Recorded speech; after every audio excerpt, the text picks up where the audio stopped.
Good evening, people. My name is Nikhil Mishra, and you are watching United Nations Youth Community Instagram Live. I welcome you all to the second episode of my Unscripted Moments. Our guest for today is going to be Mr. Sahil Nayar, and he'll be joining us in a couple of minutes. Okay, Instagram is telling my followers that we have started a live video. All right. See, no one still.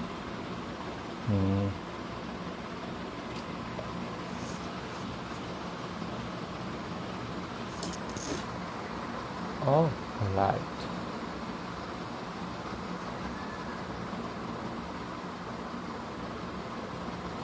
Okay, Anmol Sharma has joined, and Instagram is waiting for other people as well. Thank you, Anmol, for joining us.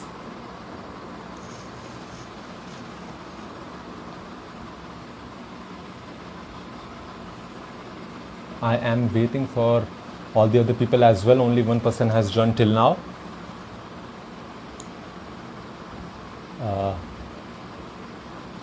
Hello, Anmol. Hello, sir. All right, HR Baj has joined. Okay, first of all, I'll be very honest. There's something which I really wanted to tell you. If you are someone who knows who Sahil Nayar is, trust me, you haven't seen an interview like this one, which is going to be conducted today. And if you are someone who doesn't know who Sahil Nayar is, get ready to change your world, to change your thinking, to open your mind. Because the kind of conversations we are going to have today, it's going to be absolutely intellectual, analytical, and of course, full of fun. And I see that sir has joined. Hi Ritik, hi, and of course, happy Friendship Day to everyone. I'm going to send request to sir. In sharp, yeah. The hair is not as good as I thought.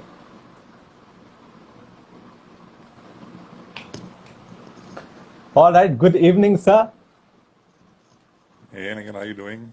I am absolutely all right, sir. How are you doing? How is it going, the work from home? All good, all good, all good. Thank you so Sir, much for your kind words of appreciation. thank you so much, sir. Sir, one thing before I just start off the interview, I want to say something. Like you are one of the most admired professionals in the HR fraternity, and for me, you are a role model when it comes to people skills and leadership development. And I know that you were not like this in your 20s. You had an astonishing journey that made you the man you are today. So I want to start off the interview by taking you back to your past, not when you decided to pursue HR, but even back further when you were in 12th and you decided to pursue LLB. So I want to know why you choose LLB. You wanted to become lawyer or any other reason associated?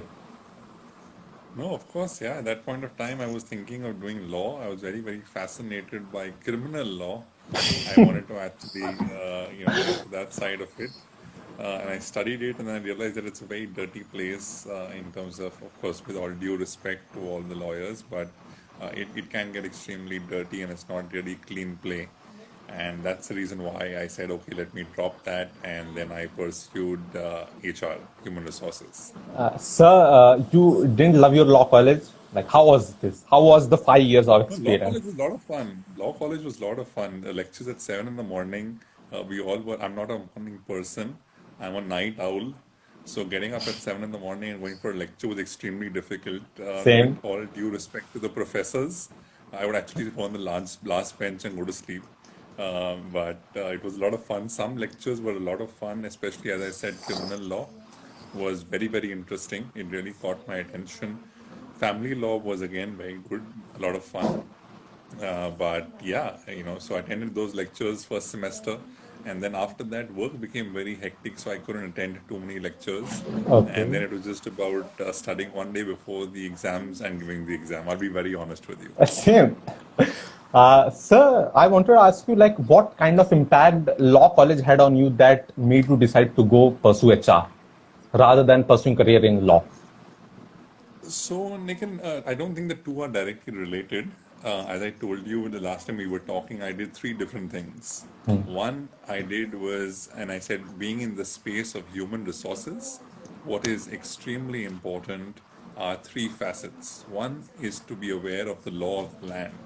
Because when you're living in a particular country, you need to know what the laws are, how things play out, what is right, what is wrong.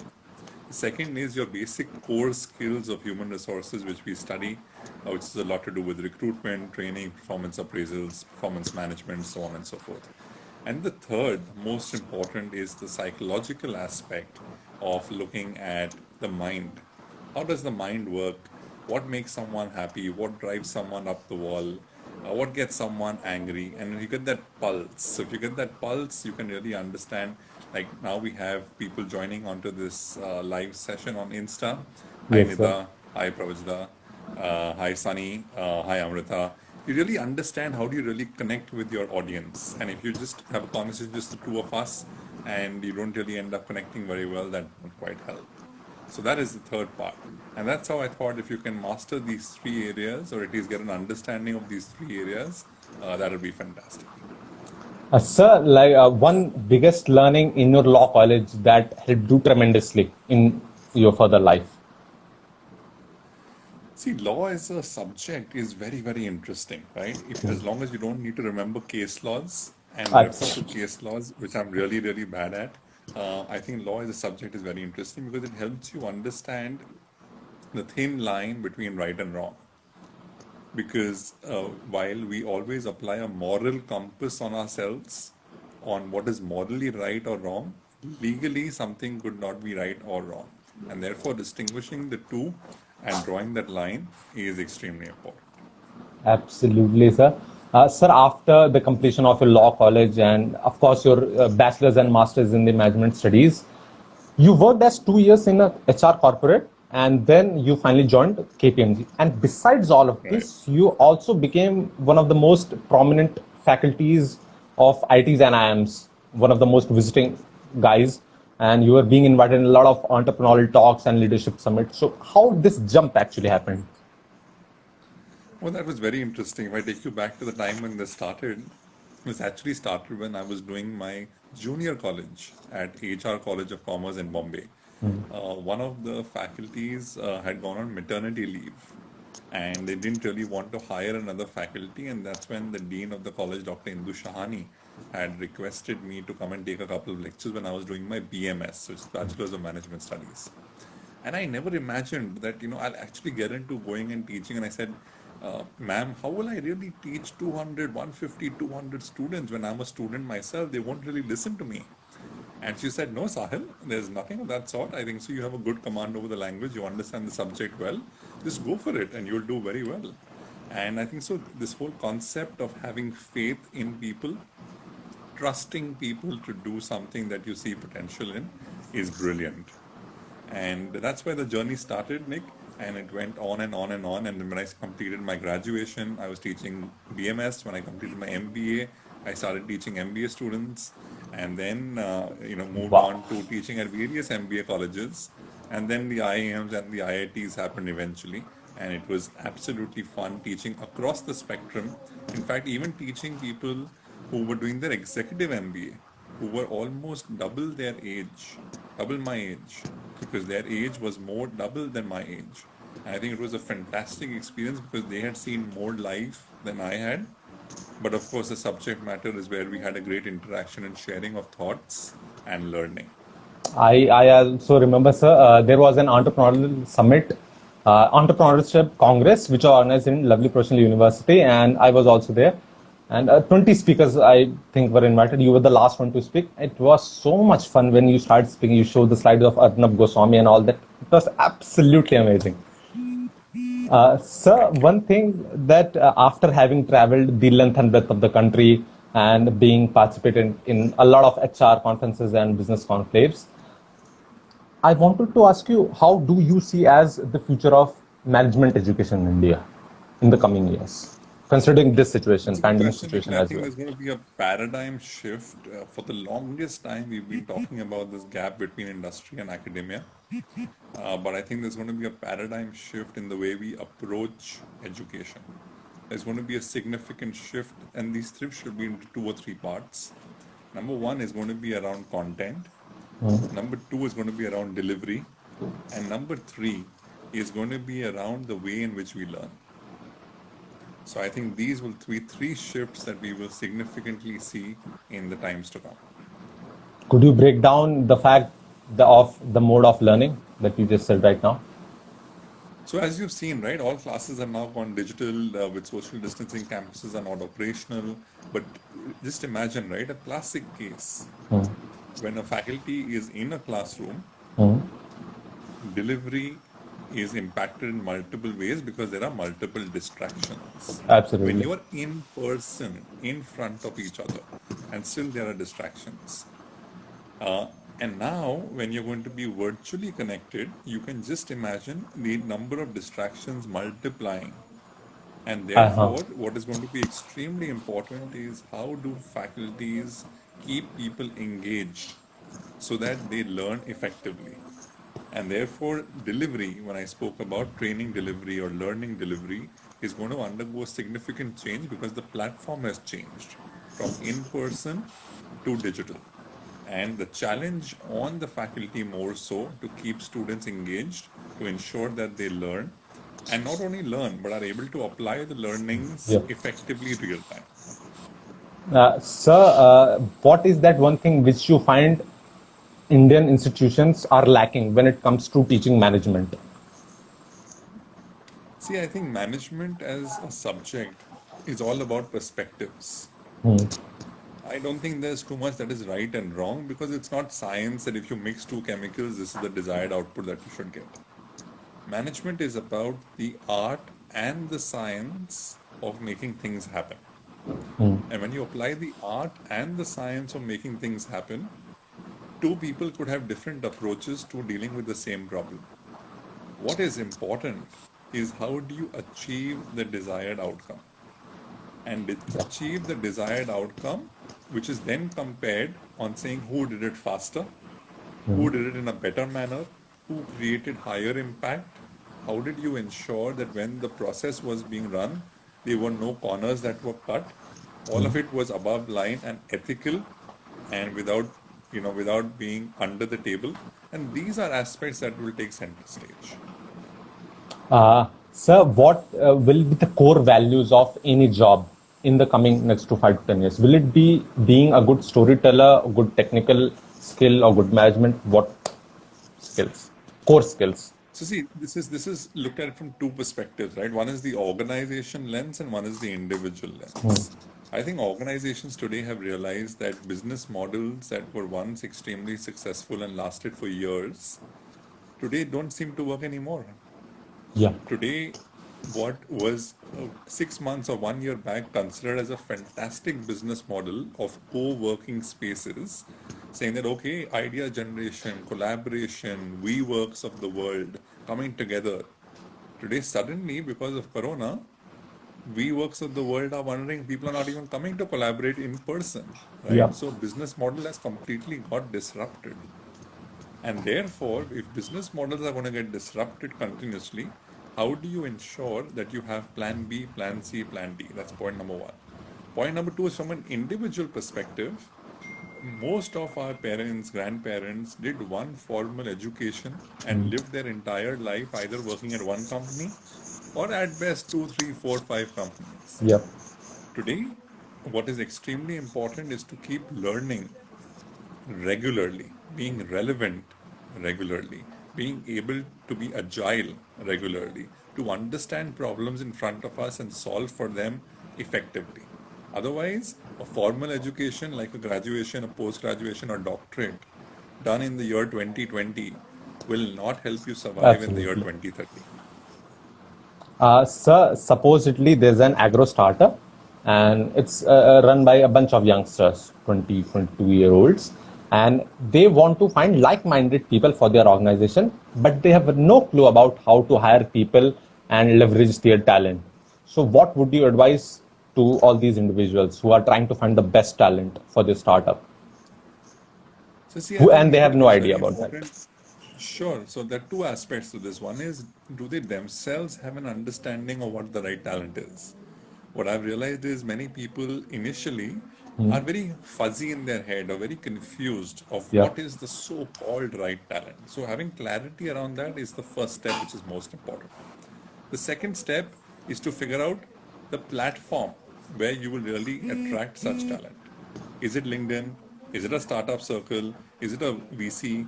Is it within VC groups? You will find people who are enthused about such things, and that is extremely important. So then is the Sir, platform. And number three, sorry, you're saying something, Nika? Go ahead. sir, you just said right talent. So I want to say how you see right talent. What right talent this term means to you? To me, right talent is about relevance. It has to be Authenticity. relevant. No, so right talent is about in the moment, who is the kind of person who can create an impact, who Yeah. can deliver. Everybody is out there to say, oh, this can't happen, or this is difficult, or excuses. Can you find someone who has a can-do attitude, who will say, if I don't know, I will figure it out. Once I figure it out, I will do it. Maybe I may not be 100% successful the first time, which is absolutely okay. But as I move ahead, I will keep getting better. So So the someone who attitude has is got key. burning desire in himself just to make himself better, that's someone you can see as a right talent. Absolutely. Someone who wants to chase success, someone who is hungry, someone who wants to go out there and make an impact, someone who doesn't care whether it's a Friday or a Saturday or a Sunday, Just but like if you. there is something critical, wants to deliver. Thank you.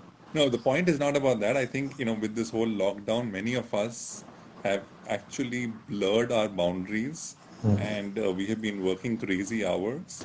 But my suggestion is also to ensure you should know where to draw the line. Because ultimately, if you don't do that, you're really going to start impacting yourself, your own health very negatively, which is not good. But chasing success as an attitude is very different from working 19 hours a day and exhausting yourself. There are Absolutely. smarter ways of doing things. There are smarter ways of enabling success, but you need to be hungry for success. If you're not hungry, no one can inject an injection into you and make you feel the hunger. Sir, I listened to one of your interviews. I saw it on YouTube. There you said that you get what you got when they get what you got. I was blank. I don't know what it meant. So could you please elaborate the story and how you came up with this quote? So I haven't really come across this quote. This is actually my own quote. And I will just rephrase it and I will tell you the quote is, you really get what you got when others get what you got. It almost sounds like a tongue twister, but I'll repeat it one more time. You really get what you got when others get what you got. Yeah. सो अगर मैं इसको हिंदी में एकदम simple में बोलूं, जब दूसरों को फायदा मिलता है जिस चीज से आपको फायदा मिला, तभी आपको असली फायदा मिलता है. Because if I have tasted success, but I have not shared that success with people, or I have not contributed to people's success, or I have not made others successful, that success to me means nothing. So you really get what you got when others Wow. get what you got. And maybe that's the reason why I chose human resources as a function, because in human resources, when you see others being Yeah. successful, in turn, you yourself are successful Sir, because you one have of contributed to their success in some form or shape. absolutely, sir. Sir, one of your articles said, I read on publication of yours.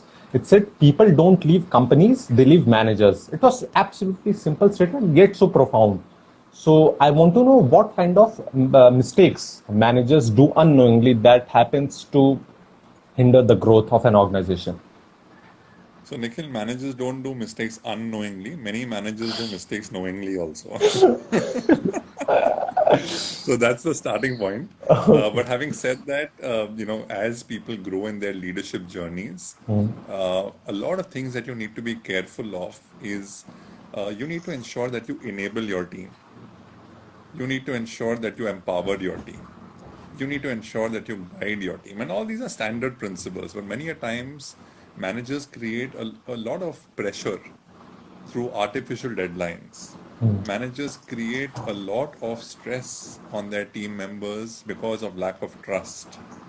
Managers actually create a lot of turmoil by stressing out their team members, which is not fair, which is not done. I don't think so that is They acceptable. do it No one intentionally. gives them the power to do that. Sorry? They do it intentionally just to release out the stress on other people, or is See, there any it's other not reason? about the question here, Nikhil, we need to answer is not about whether it's intentional or unintentional.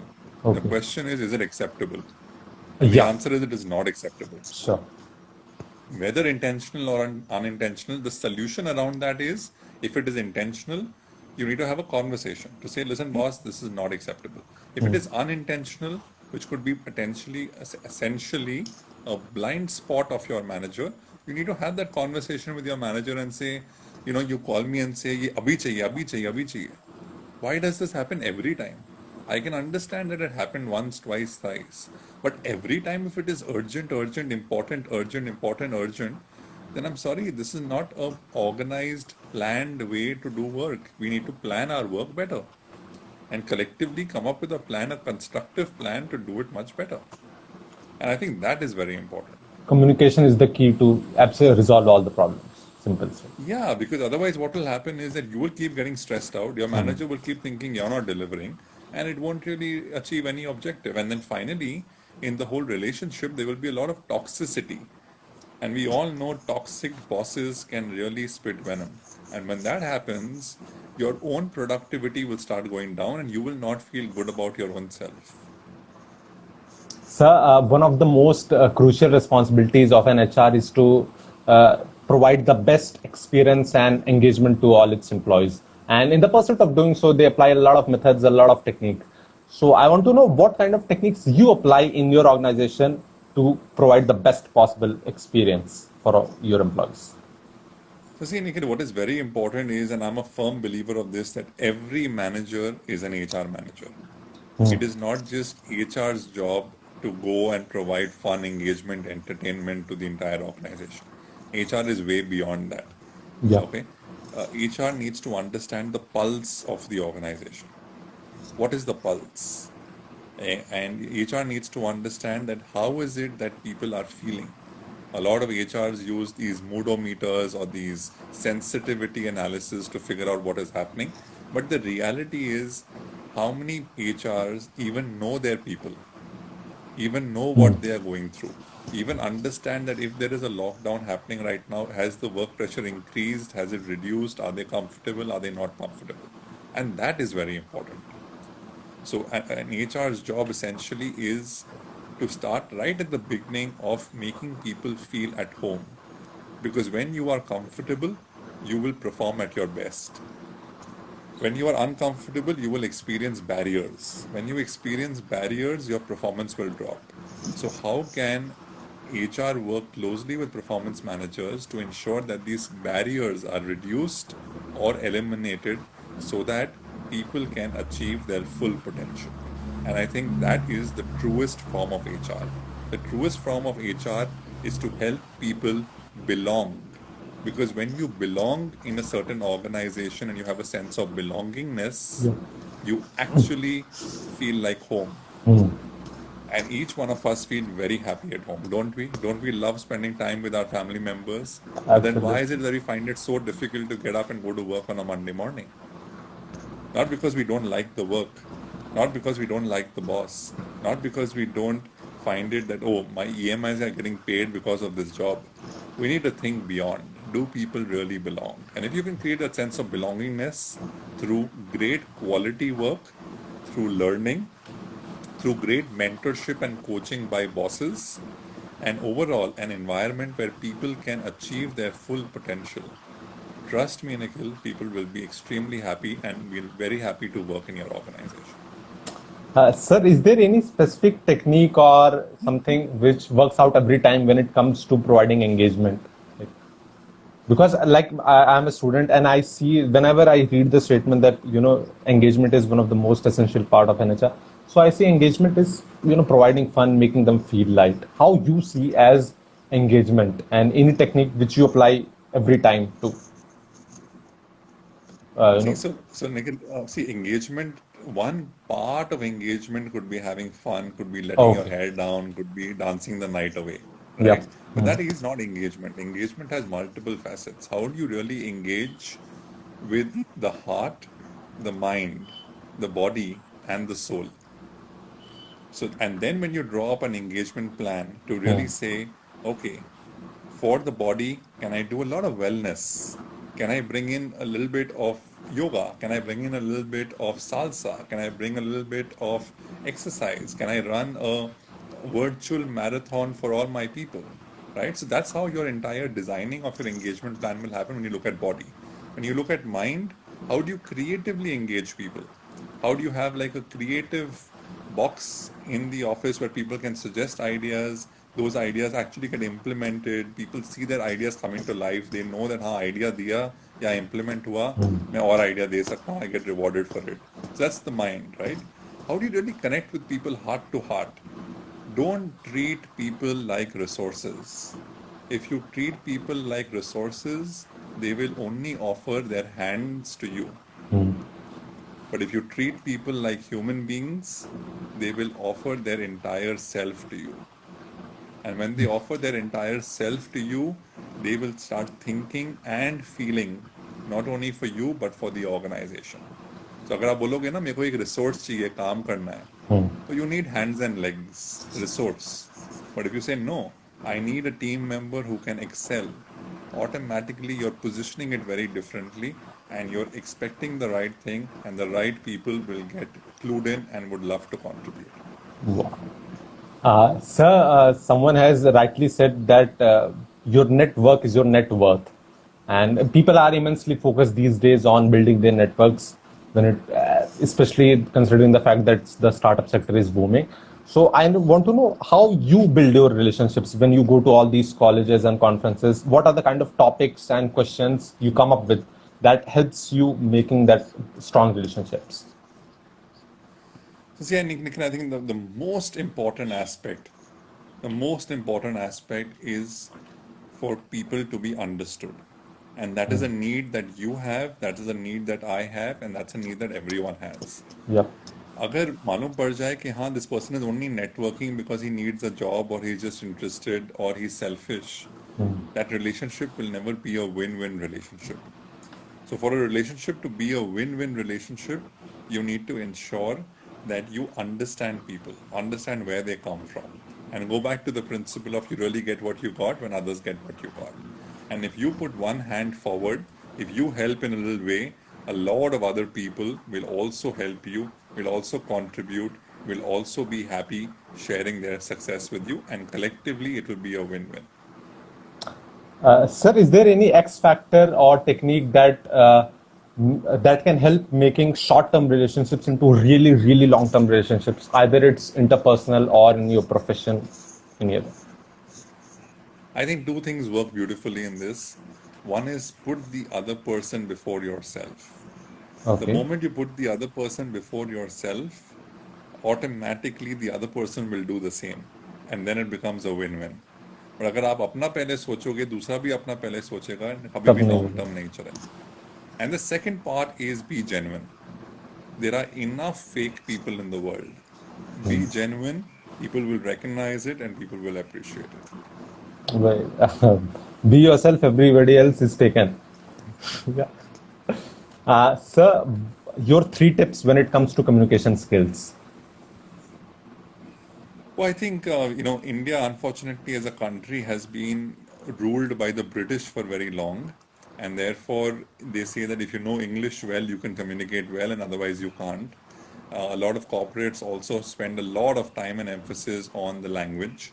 But I think effective communication is two, three things. One, what you say you should do. Because otherwise, if you only say and you don't do it, the other person will say, अरे ये तो सिर्फ बोलता ही रहता है, सही बात. करता कुछ नहीं है. Yeah, so what you say you should do. Number two, what you say you should mean. Because I can say a lot of things, but if I don't mean it, I'm not being genuine. Right? So what Absolutely, you sir. say you should do, what you say you should mean. And most importantly, what you say you should feel. If you don't feel it, अगर आपको सच में ऐसे निखिल यार I am feeling very happy for you शक्ल पे लग ही नहीं रहा है हैप्पी और लग रहा है हाँ ठीक है यार हाँ ठीक है he is talking he is praising me nice है चलो ठीक है but if I am genuinely happy for you Nikhil that wow UNYC has put in all this effort, your entire team has put in so much of effort, designing the creative, sending it out, trying to get other people to benefit. And Nikhil, I really want to thank you and the entire team for all the effort that you've put in. And it was great fun doing my first Insta Live session. Thank you so much, Nikhil. Do I really mean it? Because when I really mean it, the words will come from the bottom of my heart and not just क्योंकि मेरे को अंग्रेजी आती है मैं बोल रहा हूँ Nikhil thank you so much. That becomes very formal. Yeah. So what you say, feel it. What you say, mean it. And what you say, do it. Absolutely. Sir, one of your posts on LinkedIn, it said that act your age and you will never be alone. Act your wage and you will never have a loan. What does this act mean Nikhil, actually? you're actually scaring me now. It almost seems like you've stalked me on LinkedIn, you stalked me on YouTube, you stalked me on my articles that I've written in leading newspapers and in various HR magazines. My God, this is very scary now. I actually saw it, sir. Okay, All the please posts go that ahead. you wrote on LinkedIn. So, what does this act actually mean? Your quote: "Act your age and you will never be alone. Act your wage and you will never have a loan." I saw it on the comments, but I didn't understand what people said. So So, let me understand what you understood. Tell me what you understood, because otherwise I'll explain, it'll be very easy. But let's start with where you understood and what did you understand. And maybe if possible, we should open this up to all our people who are on the chat as well. If they absolutely. also want to type comments, it'll be great that they can also type their comments. And we will really enjoy it and make it a group interaction. So, act your Or if wage. anybody wants to come, can we have three people on No, Insta? sir. No, Or sir. only two? No, sir. Only two. Okay. So let people use the chat window and if they can share what they've understood. But Nikhil, I'd love to hear from you. What is it that you understood when you read this? Okay. As I see this quote which says, "Act your age and you will never be alone," means you should feel inside that if you are 60, you should feel, I'm actually 40. I can do a lot of stuff. You can insinuate a young feeling inside you which can drive you to work more. I don't know meant something or not. Absolutely, bang on. Because Yeah. age is just a number. Yeah. It is the child within you that is most important. So let the child within you remain alive. Keep giving nutrients and nourishment to the child within you so that the child within you can remain alive irrespective of your biological age. Brilliant. Let's go to the second line. At your age and you will never have a loan. Uh, Let me think for 1 minute. Break it down. It's very simple. Mr. Parikh Maybe, seems to be loving your smile, Nikhil. I'm absolutely. reading the comments. That's a very nice smile. Thanks, Mr. Parikh 0603. Okay, Nikhil, come on, let's get to this. Maybe, What sir, does this mean it according to means you? that if you want to earn, if you want to earn money, then you should feel like, I don't know what it actually means. No problem. Take a shot. Last chance, yeah.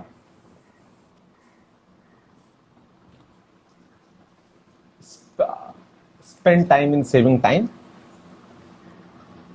Okay, so I'm a firm believer, Nikhil, of making things very, very simple. Okay, Yeah. so I'll give you a story. And this is a story about the time when I was in college. I Okay. had a friend of mine who used to spend a lot of time looking at the stock market, looking at various stocks, investing money, and making a lot of money, especially in F&O. And Okay. at that point in time, I used to get pocket money. I had saved my pocket money for almost 6 months. And then I put 5,000 rupees into a particular stock. And that almost became negligible. And I lost all my money. Okay. Today also, do I really put money? The answer is yes and no, but I be very, very careful, very, very prudent. So if I am earning a certain amount of money, I will put only 10% of that in mutual funds. Okay. And I'm very conservative. Diversify So it. as you act your age, you actually start taking care of your wage. You don't really go overboard. Because if you go overboard and the whole concept of greed and fear, which are the two emotions that run the stock market, overpower you, irrespective of what you earn, you will end up with liabilities and creditors. And then that makes life very difficult. Sir, any instance happened that you came up with this quote or just came out? No, it just came. And in fact, it just came when I was just thinking about. So I do these things where I have these random thoughts when I Okay. think about something, and then I put it out on various platforms to engage with people. And that's how you really share, because people also go through a lot of experiences, and they then share that, and collectively it becomes great learning. Yeah, Mr. Parik is saying, don't keep all your eggs in one basket. Correct, correct. I Uh, think Shivika also has a question, so maybe we can get to that. Shivika, please do ask the question comment box. Sir, I think Shivika is asking about you need three hobbies, one to keep you creative. yeah, I think she's also seen the LinkedIn post, yeah. one to make money, one to make fit, and one to make creative, something like that. Correct, correct, correct, correct. Sir, now I'll be moving to the audience round. Our team has sorted a few questions, and I'll be asking you. This question has been asked by the Sure, audience members. So the sure. first one is, what is the best and the worst part about being an HR? Oh my God, this is really controversial. I think that the worst part, let me start with the worst part first, is that people think HR does no work, which is not true. So a lot of people think that HR में है तो आराम की जिंदगी है, ज्यादा काम नहीं होता होगा, 6 बजे तो घर चले जाते होगे. So I think there is a whole perception issue about HR, which is a big problem. But the great part about HR is that you have the ability to make a significant difference in people's lives. And that, to my mind, is the great potential that HR has. Sir, if you wouldn't have been an HR, what else could you have been? If I wasn't in HR, I would have taken up the job that I got at Google, and I would be in marketing. I actually had post my graduation, I had applied to Google, and I got through Google, and I would have definitely been in Yes. Google in marketing had I not got into HR. Sir, if you had to explain the term design thinker and NLP practitioner to someone who has no idea about this, how would you explain these two terms? So two very, very different concepts. Design thinking essentially is the whole concept of prototyping. It is Okay. about being in a space where you can create not just a design for a product, but also a design for a service that actually helps people, that co-creates ideas, that helps people, and that is user-friendly. So a lot of ideas that you see that come out, the whole concept of design thinking effectively helps to create prototypes, and these prototypes are then finalized with a lot of iterations through design thinking principles. So it's a 5-step process. We can do a master class on it separately another time. Okay. NLP is neuro-linguistic programming. Neuro-linguistic programming, in a very simple manner to put a situation, is a situation where you actually move from your current state, which is right now, जो आप स्थिति में हैं, from a current state to a desired future state. And that process of moving from a current state to a desired future state is the whole process of NLP. Of course, it has multiple elements to it, can be very complicated, but to keep it very simple, it is moving from your current state to your desired future state. And how do you really go through that process through the techniques of NLP? So deep. Uh, Sir, let's suppose this was asked by someone, I don't remember the name actually. He asked that, let's suppose I have a friend who is doing BTech CSC and he has been a president of an instrument organization in the college. He is good at talking with people and managing them, as said by his colleagues and the teachers, of course. He thinks he can join HR after BTech. So, but he's also confused at the same point, considering the fact of the course he has taken. So, what would you assist him at this point? Nikhil, the easiest litmus test, and we've all done litmus test, right? The easiest litmus test to be in HR is to see, does someone else's happiness make you happy? If someone else's happiness makes you happy, please come in HR, otherwise don't. Oh, so first you have to observe this kind of feeling within yourself, and if you see that, Yes, then go very for it. important. दूसरे की खुशी में आपको खुशी मिलनी चाहिए, और अगर ऐसा नहीं हो रहा है, HR में मत आइए, नहीं आप दुखी रहेंगे. So, so do you think in today's era, in 2020, is MBA still important if you want to build a massive business? MBA, see, business is very different, MBA is very different. MBA is a degree. A lot Yep. of MBA colleges like SP Jains of the world have started an MBA in family business also. My suggestion is, why not learn from others' money rather than use your own money? What do I mean by that? एक MBA कर लो. MBA is a great passport into the corporate world. Get into the corporate world, spend 2-3 years understanding how the corporate world works, how business happens. If you can, essentially work with a Lala, you will learn a lot more, and then come and join your family business. Okay, so it gives you kind of structural framework. Absolutely. Sir, It gives this you an understanding of various departments, how things work, and how you can manage and run your business. So this is the last question of the audience. Then we'll move to the takeaway round. Someone has asked, I am good at communication skills, as I believe, but I want to know how can I be awesome in my conversations, especially with strangers. And I know that you are absolutely awesome. When I saw you, the moment you entered in the college and you just started speaking, you ran over all the auditorium.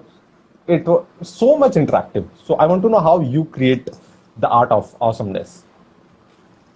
So I think two things that are extremely important. One is the ability to influence. Communication is all about influencing. Yep. A lot of people communicate, but it leads to a communication drag. सुनने के बाद 5 minute सुनने के बाद लोग बोलते हैं यार पका रहा है, बोर हो रहा है, छोड़ दो. Let's switch channels, let's switch platforms, so on and so forth. But if you are able to influence people with the power of communication, I think that's brilliant. Number two, communication also involves a lot of engagement. So can you really engage people and connect with them and resonate with them? And then you become awesome. Because if I am saying something that you're not understanding just because I want to talk in Shashi Tharoor English, it's not going to solve the purpose. Yep. अगर आपका audience वैसा audience है जिसको paraphrase करने में मैं हिंदी में फिर से रिपीट करूं और उनको समझ में आए, that is more important rather than me using fancy words from the English vocabulary जो लोगों को समझ में ना आए. सो connect, engage, influence. CEI. Connect, engage, influence. Noted, sir. Sir, is there any exercise which you do on a regular basis that keeps you more charming? This was asked by a lot of students. No, I don't think that's the right choice of word. I don't think so. I'm charming from any angle. But yeah, I think the whole concept of being cerebral, the whole concept of being sapiosexual, the whole concept of flirting with ideas is something that I keep doing on a regular basis. And I encourage all of you, your 24 hours a day, you can do is when you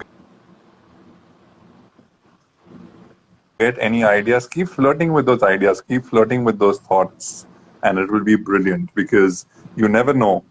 One thought of yours could actually influence someone else, which could make their life. So go out there, share your thoughts. You never know who can benefit from your ideas or your thoughts, and you could help someone make their life. Sir, now this is the last segment of the show, which you call as the takeaway round. Any of the student who missed all this conversation because of any other reason, this is for all them. So I'll be asking only 3 questions and then we will end it. So the first one is, what about books, sir? Like if you had to go back to an 18-year-old Sahil, what would be 3 books you would recommend him? One 18-year-old Sahil never wanted to read any books. And even the current Sahil, without disclosing my age, doesn't like reading any books. So I think that's the wrong question. I think Sahil, 18-year-old Sahil loved talking to people. He always loved interacting with people who would read books. And he would ask them to share what they learned from the book. So maybe I was lazy or I was smart. I don't know whether I was lazy or I was smart, but I found it very difficult to spend so much time having the patience to read a book. I would rather spend time with someone who's read the book, have coffee with that person, and in 15 minutes understand the entire summary of that book. So even I do the same even today. Okay, 2 things at a time, making friend and sharing the idea. Good. Correct. Absolutely. So I don't know whether it's being lazy or being smart, but yeah, that's who I am, being very honest with you. Oh, sir, second one is this for me actually. What was the best part of the conversation that you really liked today? Oh, Nikhil, I think the way you really decided the flow and the way you presented the questions and the way you kept it so unscripted and so impromptu, I really liked it that way. It was a very nice, free flowing conversation, not something that was scripted, not something that was rehearsed. It was just completely off the cuff, and I really enjoyed this conversation, Nikhil. So thank you Thank so you, much. sir. So the last one is your three biggest learnings from your life that had the deepest impact on you till now. Good, good. I think three things, Nikhil. The first one is uh, express gratitude. Extremely important. So be grateful for all that you have.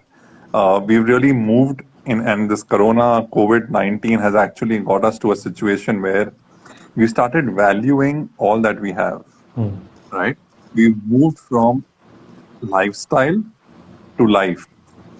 Earlier, everybody used to live a lifestyle. Oh, I have a Rolls Royce. Oh, I travel in a private jet. Oh, I am this. Oh, I am that. Today, we are living a basic life, right? And we're really grateful for all the things that we have, especially when we've seen so many people go through so much of stuff. So be grateful.